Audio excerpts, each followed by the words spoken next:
भाजी, चपाती, वरण, भात असा बहुतांश भारतीयांचा रोजचा आहार असतो.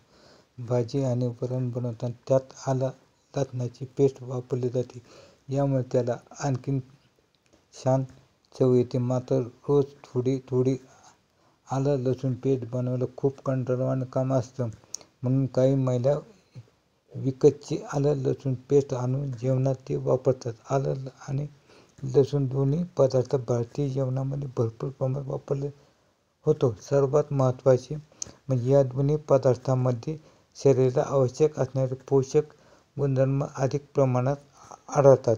आलं आणि लसूण या दोन्ही पदार्थात अँटी इन्फ्लेमेटरी गुण आढळतात. यामुळे ह्या हृदयरोगी व्यक्तींसाठी फायदा होतो.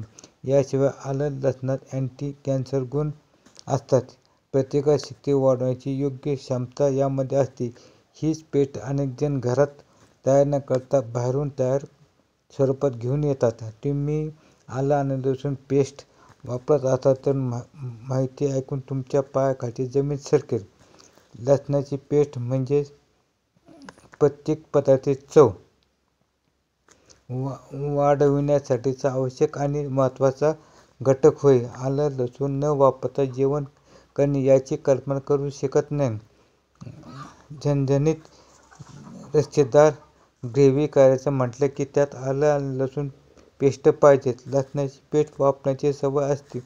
एखाद्या दिवशी आलं लसूण पेस्ट जेवणात नसेल तर जेवायला पाहिजे तशी चव येत नाही. परंतु अनेक वेळा धावपळीचे आलं लसूण सोलून त्याची पेस्ट बनवायला वेळ नसतो. त्यामुळे महिला विकतची पेस्ट आणतात आणि वापरतात.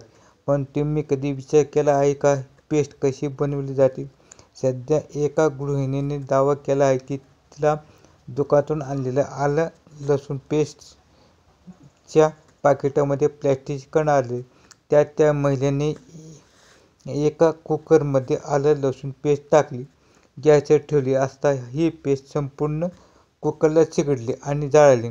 यावरून सिद्ध झालं की या आलं लसूण पेस्टमध्ये खरोखरच प्लॅस्टिकचे कण होते. मानवी शरीरात जर आहारातून अशा प्रकारचे प्लॅस्टिक जात असेल तर मानवी शरीरावर गंभीर परिणाम होऊ शकतो. ह्याकरता गृहिणींनो, आपण दुकानातून आलं लसूण पेस्ट कधीही आणू नका. नाहीतर तुमच्या सगळ्या कुटुंबाला हानी पोहोचू शकते. आपण आपल्या कुटुंबाची काळजी घ्या.